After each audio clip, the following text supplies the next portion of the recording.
মহারাজ, মহারাজ এতটা বিচলিত হবেন না, আপনার শরীর খারাপ করবে।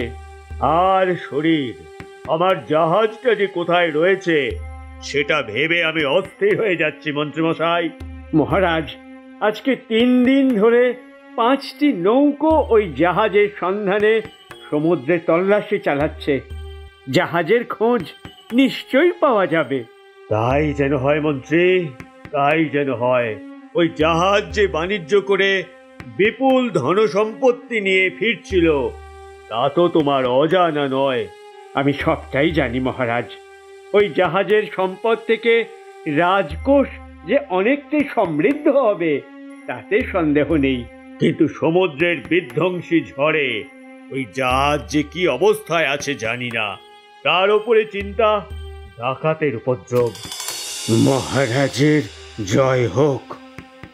এই তো সৈন্য, এই তো, বলো বলো, শিগগির বলো, কি সমাচার বলো। মহারাজ, সমাচার ভালো নয়। 5টি নৌকো অনুসন্ধান সেরে এক্ষুনি ফিরেছি মহারাজ, কিন্তু জাহাজের কোনো সন্ধান পাওয়া যায়নি। কি বলছো কি? আর জাহাজের নাবিকদের কাউকে খুঁজে পাওয়া যায়নি মন্ত্রী মশাই। অনুসন্ধানকারীরা বলেছে ঝড়ে জাহাজ ডুবি হয়েছে।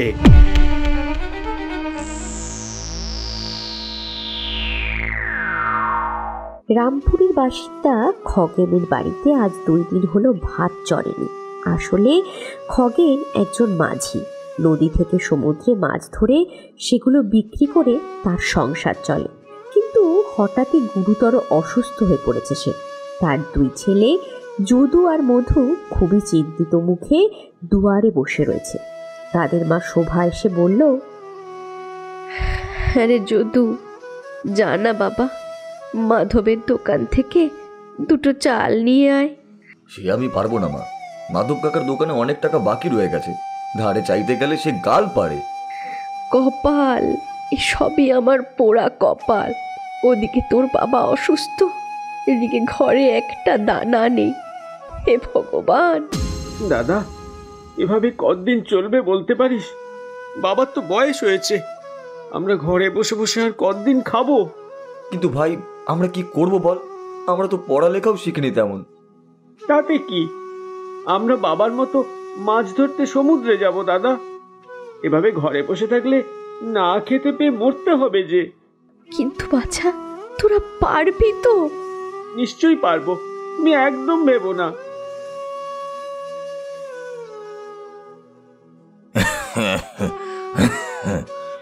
আমি তো বুঝতে পারছি, কিন্তু তোরা 2জন কি পারবি?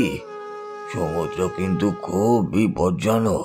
আমরা জানি বাবা, কিন্তু পরিবারের জন্য, তোমার জন্য এই ঝুঁকি আমাদের নিতেই হবে। হ্যাঁ বাবা, আমরা 2 ভাই মিলে আমাদের নৌকা নিয়ে সমুদ্রে মাছ ধরে ঠিক ফিরে আসবো। তুমি একদম চিন্তা করো না। ওগো, ওরা যে কোনো বারণ শুনছে না। থাক গিনি থাক, ওদের আটকিও না। আমার বিশ্বাস ওরা সমস্যায় পড়লে তার মোকাবিলা করতে পারবে। কিন্তু কিন্তু কি বাবা? এই নে কম্পাস, এটা সব সময় সঙ্গে রাখবি। সমুদ্রের মাঝে এটাই তোদের দিক নির্ণয় করতে সাহায্য করবে। ঠিক আছে বাবা, আমরা আসি তবে। হে মা, ওদের দুটোকে তুমি দেখো। দুগ্গা দুগ্গা।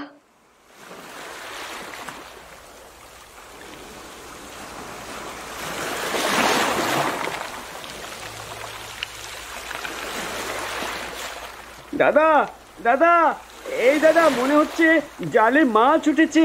কেমন কেমন ভারী ভারী লাগছে জানিস? তাই নাকি? টান টান, জোরে টান।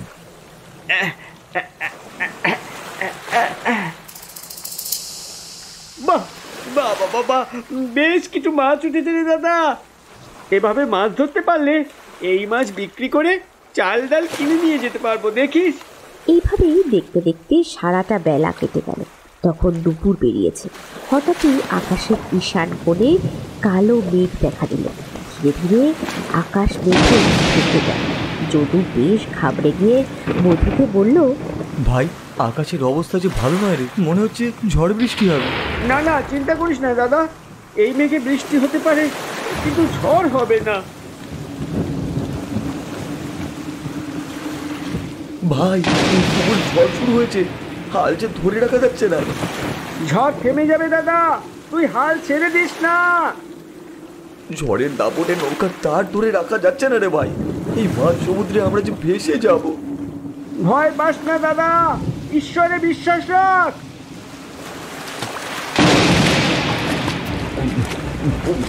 ঠান্ডা জল ভাই, ভাই কি করতে যে মাছ ধরতে আসলাম, জীবনটাই শেষ হয়ে গেল।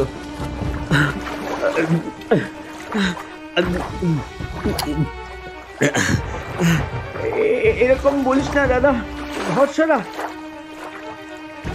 এই দেখ নৌকোর ভাঙা টুকরো, আয় আয় এটার ওপরে উঠে আয় আয় আয়।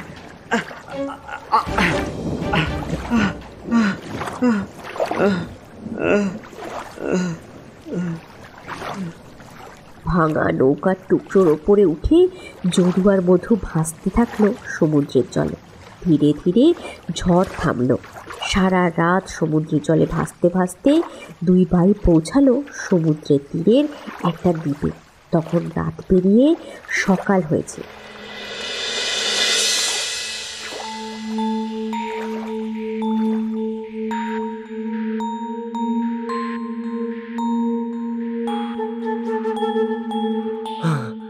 আমরা যে বেঁচে আছি সেটা ভাবতেই পারছি না ভাই। সে তো বাঁচলাম দাদা, কিন্তু কতক্ষণ প্রাণ টিকবে সেটাই ভাবছি। হ্যাঁ রে, একটা নির্জন দ্বীপ, যতদূর চোখ যায় শুধু জল ছাড়া আর কিছুই চোখে পড়ছে না। ওটাই তো ভাবছি দাদা, এই অথই জলে কোন দিকে যাব আমরা? বাবার দেওয়া কম্পাসটাও তো কোথায় হারিয়ে গেছে জানি না। কত আশা করে বাবার নৌকাটা নিয়ে মাছ ধরতে এসেছিলাম, কিন্তু এই ঝড়ের জন্য সব গেল। সেসব পরে ভাববো দাদা, আগে চল তো দেখি যদি কিছু খাবার কপালে জোটে। সেই কাল থেকে অনাহারে রয়েছি।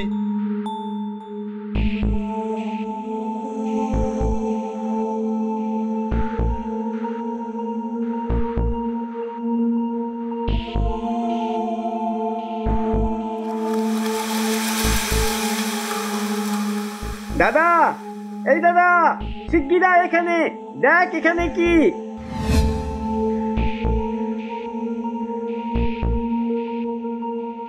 এ তো কবেকার পুরনো জাহাজ ভাই, এটা এখানে কি করছে? সেসব তো আমি জানি না, তবে জানার ইচ্ছে হচ্ছে খুব। চল দেখি এটার ভেতরে কি রয়েছে। হ্যাঁ, কবেকার পড়ে থাকা জাহাজ, কি জানি ভেতরে কি না কি রয়েছে। আরে কিচ্ছু হবে না, তুই আয় তো আমার সাথে। এই বলে মধু প্রায় জোর করে যদুকে নিয়ে ভাঙাচোরা জাহাজটার মধ্যে গিয়ে ঢুকলো। চারদিকে শ্যাওলা আর সোদা গন্ধে ভরা জাহাজটার মধ্যে ঢুকে দুই ভাইয়ের গায়ে ছমছম করে উঠল যেন। কিছুক্ষণ এদিক ওদিক ঘুরে একটা ঘরে ঢুকলো দুই ভাই। ভাঙা জানলা দিয়ে ঢোকা সূর্যের আলোয় একটা দৃশ্য দেখে দুই ভাইয়ের চোখ ছানা বড়া হয়ে গেল যেন।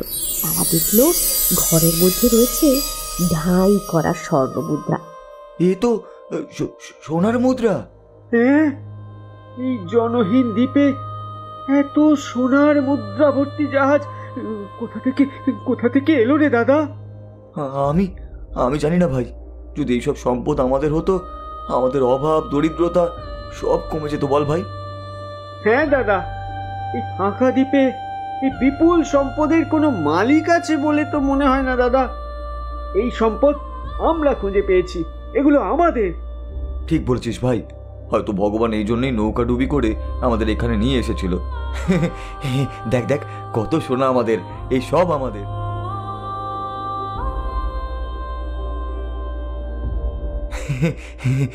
আমার আমার এই সব সোনা আমার, এই সব সম্পদ সব সব সব আমার। ইয়ে ইয়ে আয় ভাই, আয় ভাই। ওরে বাবা রে!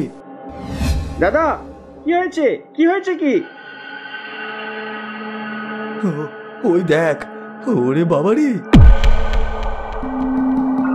হয়তো এই জাহাজে সওয়ারই ছিল এই ব্যক্তি।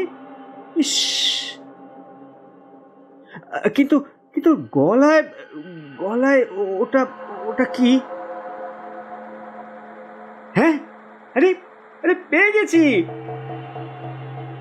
দাদা, পেয়ে গেছি। এই দেখো কম্পাস, এবার আমরা বাড়ি ফিরতে পারবো। কিন্তু ভাই, এই বিপুল পরিমাণ সম্পদ নিয়ে আমরা ফিরবো কি করে? এই সমস্ত সম্পদ নিয়ে তো আমরা ফিরতে পারবো না।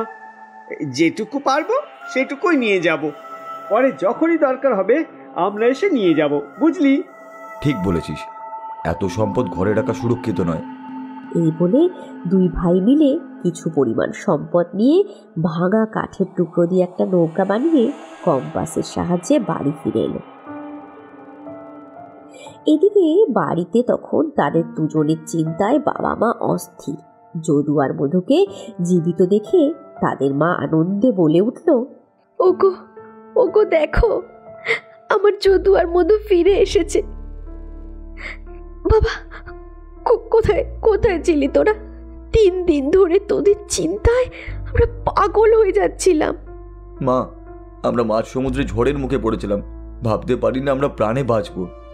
হ্যাঁ মা, শুধু তোমাদের আশীর্বাদ ছিল বলে আমরা বেঁচে সুস্থ শরীরে ফিরে এসেছি। আর কি হয়েছে জানো মা, একটা দ্বীপে আমরা একটা ভাঙা নৌকো পেয়েছিলাম, আর সেটা নিয়েই ফিরে এসেছি। মা, আমাদের বড্ড খিদে পেয়েছে, কিছু খেতে দাও। হ্যাঁ বাছা, হ্যাঁ, এক্ষুনি খাবার বাড়ছি আমি, তোরা হাত মুখ ধুয়ে নে।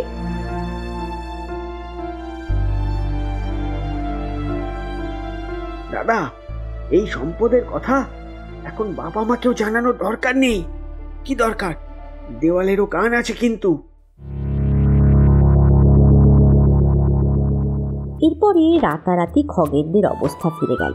জাহাজ থেকে নিয়ে আসা স্বর্ণমুদ্রা দিয়ে বাড়ি মেরামত করল তারা, নতুন আসবাবপত্র অব্দি কিনে ফেলল। রাতারাতি তাদের অবস্থার পরিবর্তন গ্রামের লোকের মধ্যে কৌতূহল জাগিয়ে তুলল। সেই গ্রামেই বাস করত হরিহর বলে এক ব্যক্তি। আপাত দৃষ্টিতে সাধারণ ব্যক্তি হলেও হরিহর ছিল ডাকাত দলের চর।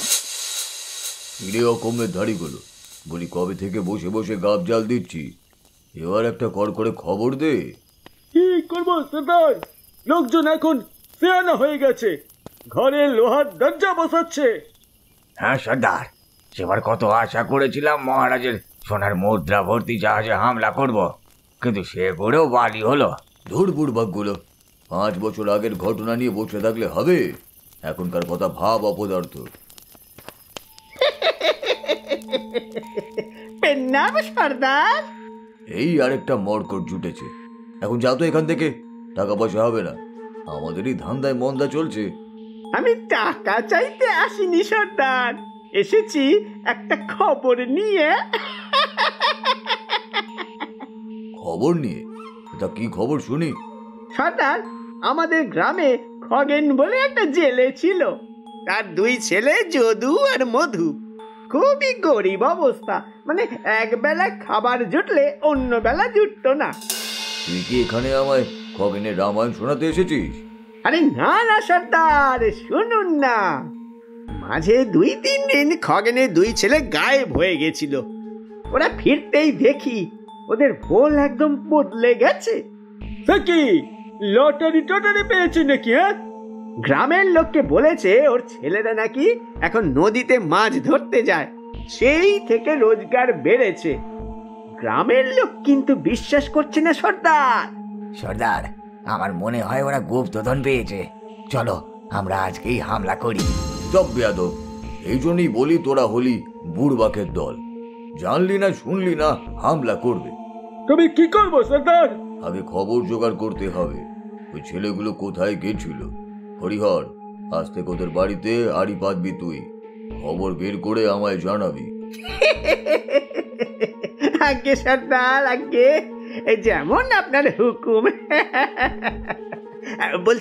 বলছিলাম আমার বকশিসটা। হাট, এখনো গাছে কাঁঠাল আর গোভেও তেল লাগাচ্ছে, যাবে না। এরপর 2-3 দিন মধু কোথাও দরকারে বেরোতো, আর যদু সন্দেহের চোখে তার দিকে তাকিয়ে থাকতো। সেদিন মধু সারাদিন পরে বিকেলে বাড়ি ফিরল গম্ভীর হয়ে। মধু নিশ্চুপে বাড়ির মধ্যে ঢুকতে সে কড়া সুরে বলল, কি রে ভাই, এরকম চোরের মতো কোথা থেকে ফিরছিস? কি এইসব কথা কি বলছিস দাদা? চোরের মতো কেন ঢুকতে যাব? না, আজকাল কাউকে না জানিয়ে তুই বাড়ি থেকে গায়েব হয়ে যাস কি না? কি ভেবেছিস আমি কি কিছুই বুঝি না? তার মানে কি কি বলতে চাইছিস তুই? মানেটা তুই খুব ভালোভাবেই বুঝতে পারছিস। আমাকে লুকিয়ে ওই জাহাজ থেকে স্বর্ণ মুদ্রা আনতে গেছিলিস, তাই তো? এসব কি আবল তাবল বলছিস দাদা? হ্যাঁ, আস্তে কথা বল, কেউ শুনে নেবে যে।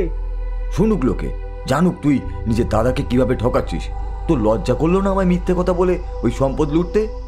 ফালতু কথা কম বল দাদা। আর ওই জাহাজটা প্রথমে আমি দেখেছিলাম, ওই সম্পদের ওপরে আমার অধিকার বেশি। এই তো আসল কথা বেরিয়ে গেল। লোভী, ঠক, ছি ছি, তোর লজ্জা হওয়া উচিত। তাই নাকি? তবে শুনে নে, ওই জাহাজ আমি দেখেছি, ওই সম্পদ আমার, তোর কোনো অধিকার নেই ওতে। তুই এত বড় কথাটা বলতে পারলি ভাই? আমি ভাবতেও পারছি না আমার ভাই আমায়। মধুর কথা শুনে খুব আঘাত পেয়ে যদু মনের দুঃখে বাড়ি থেকে বেরিয়ে গেল। এদিকে সকলের চোখের আড়ালে হরিহর দুই ভাইয়ের সমস্ত কথা শুনে নিল আর গিয়ে খবর দিল ডাকাত সর্দারকে। সেদিন রাতে বাড়িতে ফেরার পথে বীরজু যদুকে অপহরণ করে নিয়ে চলে গেল। ছেড়ে দাও, আমায় ছেড়ে দাও, আমায় কেন ধরে আনলে? চুপ, একদম চুপ। বেশি চেঁচামেচি করলে এক্ষুনি শেষ করে দেবো। বল বল বল, জলদি বল, কোথায় আছে সেই জাহাজ যার মধ্যে সম্পদ আছে? বল বল বল। জাহাজ, সম্পদ? জানি না, আমি কিচ্ছু জানি না, দয়া করে আমায় ছেড়ে দাও। এই বেশি চালাকি নয়, আমি ডাকাত সর্দার বীরজু। এই ছুরি দিয়ে আর একটা গলা কাটতে আমার সময় লাগবে না। না, আমি জানি না। ওই জাহাজের সম্পদে অনেক দিনের লোভ আমার, এতদিনে সন্ধান পেয়েছি। এবার যদি তুই না বলিস তাহলে তোকে শেষ করে ফেলবো। না না, মেরো না, মেরো না আমায়, আমি বলছি বলছি সব বলছি। এই তো শোনা ছেলে, বল কোথায় সেই জাহাজ? যদু সমস্ত কিছু খুলে বলে বীরজুকে, আর তৎক্ষণাৎ তারা রওনা দেয় ওই দ্বীপের উদ্দেশ্যে। সমুদ্রের মধ্যে দিয়ে গিয়ে সেই স্থানে পৌঁছতেই বীরজু উন্মাদ হয়ে গেল। যদুকে সঙ্গে নিয়ে চলল তারা। ওই ঘরে ঢুকেই সমস্ত সম্পদ দেখে বীরজু বলল, সোনা, কত সোনা আমার, এই সব আমার, শুধু আমার। একেই বলে কপাল সর্দার। এই সোনা আমাদের কপালেই ছিল, তাই 5 বছর পরেও খুঁজে পেলাম। কিন্তু সর্দার, এই আপদটাকে কি করবো এবার? একে ছেড়ে দিলে তো সবাইকে বলে দেবে।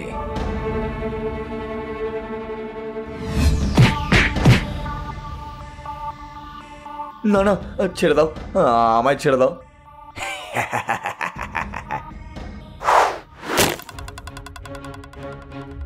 কি ভেবেছিলি এই সমস্ত সম্পদ লুটে নিবি? কখনোই না। মধু আমাদের নিয়ে এসেছে এখানে। সৈন্য, আটক করো ওদের।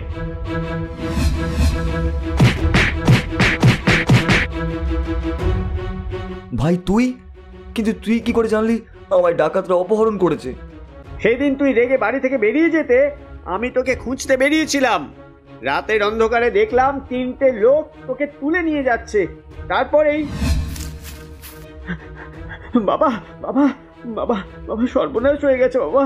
3 জন লোক দাদাকে তুলে নিয়ে গিয়েছে। কি বলছিস কি? কিন্তু কেন, কি জন্য? তোমাকে এতদিন কিছু বলিনি বাবা।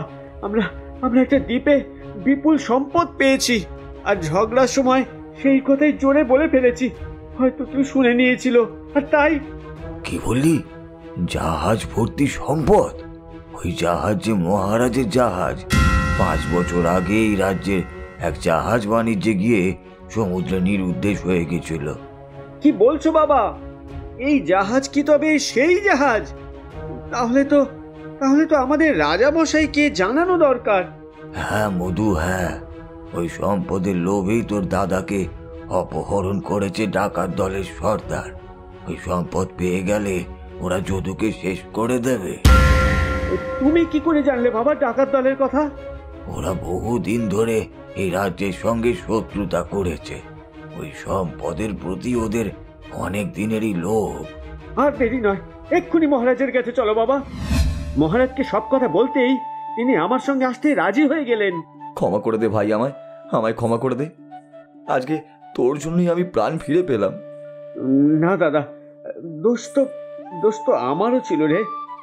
রাগের মাথায় কি সব বলেছি, আমায় আমায় ক্ষমা করে দে দাদা। ধন্যবাদ, ধন্যবাদ তোমাদের জন্য আমি আজ নিজের হারানো সম্পদ পুনরায় ফিরে পেলাম। মহারাজ, আপনি ঠিক সময় এসেছিলেন বলেই আমার প্রাণ বাঁচলো। না না, এটা তো আমার কর্তব্য। আর তোমাদের সাহসিকতার জন্য ওই জাহাজের অর্ধেক সম্পদ আমি তোমাদের উপহার দিলাম।